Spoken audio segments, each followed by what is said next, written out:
तो नमस्कार साथियों, आज के इस खास वीडियो में हम बात करेंगे बेहद ही महत्वपूर्ण आसन के बारे में, जिस आसन को करने से आपका जो चेस्ट से रिलेटेड, छाती से रिलेटेड जितनी जो समस्याएं हैं, चाहे वह अस्थमा हो, ब्रोंकाइटिस की प्रॉब्लम हो, या फिर जैसे श्वसन संबंधी कोई भी समस्या हो, फेफड़े से रिलेटेड कोई समस्या हो, वह पूर्ण रूप से समाप्त हो जाएगी।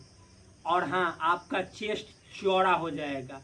तो आप यदि इस आसन को प्रतिदिन मात्र 5 से 10 मिनट के लिए करेंगे तो फेफड़े से रिलेटेड, सीने से रिलेटेड जितनी जो समस्याएं वो बिल्कुल शून्य हो जाएगी। नाम क्या है इसका? तो इसका नाम है सर्पासन, जिसको इंग्लिश में स्नेक पोज बोला जाता है। बहुत ही आसान है और करने के तरीके मैं आप सबको एक एक चीज़, ये जो सामने दिखाई दे रहा है, जिस पुस्तक का नाम है संपूर्ण योग विद्या कंप्लीट योगा नॉलेज, जिसके लेखक राइटर राजीव जैन त्रिलोक जी हैं, यही इस पुस्तक को अच्छे तरीके से लिखे हैं। और ये योग की एक ऐसी पुस्तक है मानो गागर में सागर भरने वाली पुस्तक है। कैसे किया जाता है, चलिए हम शुरू करते हैं। तो इसके लिए सर्वप्रथम आपको इस तरह का एक मैट के ऊपर हो सकता है तो कंबल है तो बिछा ले, वरना मैट प्रॉपर है काफ़ी है। और मैट के ऊपर क्या करना है, तो ऐसे आपको पेट के बल लेट जाना है, इस तरह से ऐसे पेट के बल लेट जाना है, ऐसे लेट के। फिर जो आपका ये ठुड्डी है, जिसको चीन बोला जाता है, इसको ऐसे फ्लोर पे लगा लेना है। और फिर मेरे दोस्त, ये जो आपका हाथ है, इस दोनों हाथ को ऐसे आपको रखे रहना है, ऐसे रखे रहिए। और फिर देखिए क्या करना है, धीरे धीरे आपको श्वास भरना है। श्वास भरना है सबसे पहले। देखिए, श्वास भरने से पहले अपने दोनों हाथों को इस तरह से पीछे ले जाइएगा और ऐसे दोनों हाथों की जो अंगुलियां हैं, फिंगर्स है, उनको आपस में फंसा लीजिएगा, यानी इंटरलॉक कर लेना है। और फिर ऐसे ठुड्डी रखे हुए हैं, धीरे धीरे श्वास लेते हुए गहरी श्वास लेंगे और ऊपर उठेंगे। कैसे? तो देखिए,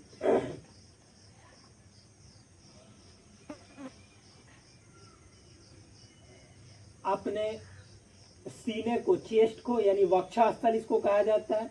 फिर ये पूरा गर्दन है, सर है, इसको ऊपर उठाएंगे ऐसे सीने से, ये इंटरलॉक रहेगा ये हाथ, और श्वास भरते हुए उठाएंगे और ये हाथ को पीछे की ओर ऐसे खींचेंगे, जैसे लगेगा कि कोई हमें पीछे से खींच रहा है, वैसा फील करना।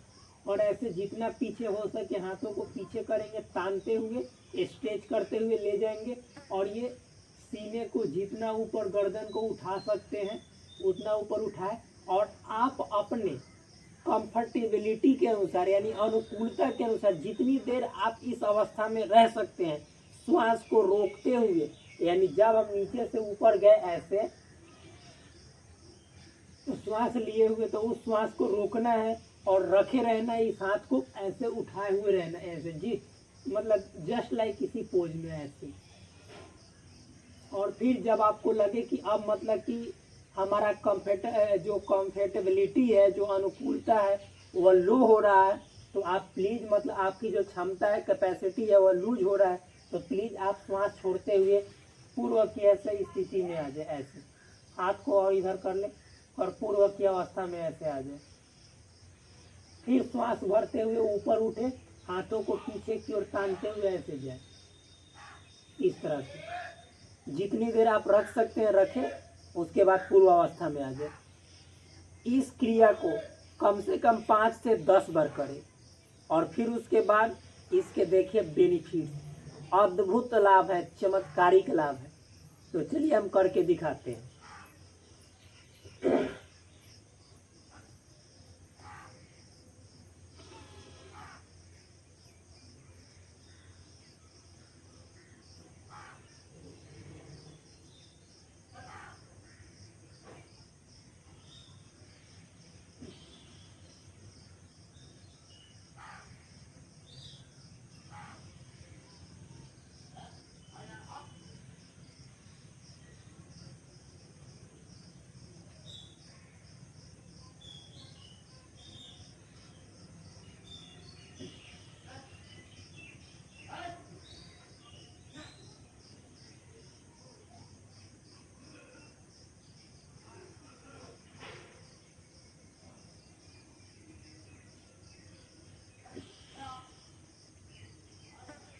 इस प्रकार करना है।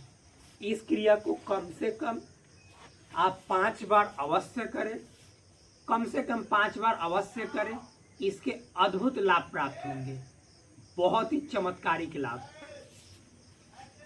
आप देखिए इसके क्या क्या बेनिफिट्स है, क्या क्या लाभ है, वो सभी लाभ मैं अभी आपके सामने शेयर करता हूँ, जो इसी पुस्तक के हेल्प से होगा। ऐसे मैं बतला सकता हूँ, लेकिन ये पुस्तक मैं बोला हूँ कि इस पुस्तक को अपने साथ लेकर चलूँगा, तो दिखाना अवश्य मतलब कि समझिए तो ज़रूरी हो जाता है। तो देखिए यहाँ पे इसके जो भी बेनिफिट्स हैं, लाभ हैं, वो अभी अब मैं मतलब कि आपको दिखा रहा हूँ, बतला रहा हूँ, ताकि आप लोगों के अंदर ये ललक जगे कि ना योग हमारे अपने हित के लिए है, खुद के फायदे के लिए है, और योग से ही हर रोग दूर होगा। क्योंकि ऐसा बोला जाता है जो करेगा योग वह सदा रहेगा निरोग। इसके क्या लाभ है, तो देखिए सबसे पहले तो आपका जो वक्षा स्थल है, जो आपका चेस्ट है, वह चौड़ा होगा। यदि डेली बेसिस पे प्रतिदिन इस अभ्यास को करेंगे तो आपका सीना चौड़ा होगा, मजबूत होगा, स्ट्रांग बनेगा। फिर उसके बाद लिखा हुआ है दूसरा लाभ, फेफड़े सुचारू रूप से फैलते हैं। जो आपका लंग्स है, जिसकी हेल्प से आप सांस लेते हैं, तो वह आपका फैलता है। फिर उसके बाद जो आपके अंदर दमा है, आप यदि अस्थमा के पेशेंट हैं तो वह दमा बहुत जल्द ही ठीक हो जाता है, यानी दमा के रोगियों को भी बहुत ही लाभ मिलेगा। आगे है उदर प्रदेश के अंगों की मालिश होती है, यानी पेट से संबंधित जो भी अंग है उन सभी अंगों की स्ट्रेचिंग के कारण मालिश हो जाती है, जिससे सभी अंग निरोग हो जाते हैं और प्रॉपरली यानी सही तरीके से काम करने शुरू कर देते हैं।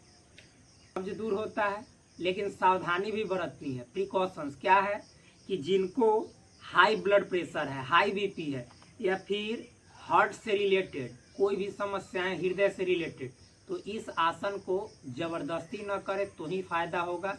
तो इस प्रकार ये सर्पासन स्नेक पोज आपके लिए बहुत ही लाभदायक होगा। दमा के जो मरीज है, जिनको दमा सताता है, दमा की बीमारी, वो यदि इस आसन को करेंगे तो महज 2 से 3 महीने के भीतर उनका दमा समाप्त हो जाएगा। ये बहुत ही अद्भुत आसन है। तो मिलते हैं आप सभी से एक नेक्स्ट वीडियो में, तब तक के लिए धन्यवाद, नमस्कार। प्लीज़ आप इस चैनल को सब्सक्राइब करें, वीडियो अच्छा लगे तो वीडियो को लाइक करें और अपने दोस्तों के भी शेयर अवश्य करें। जय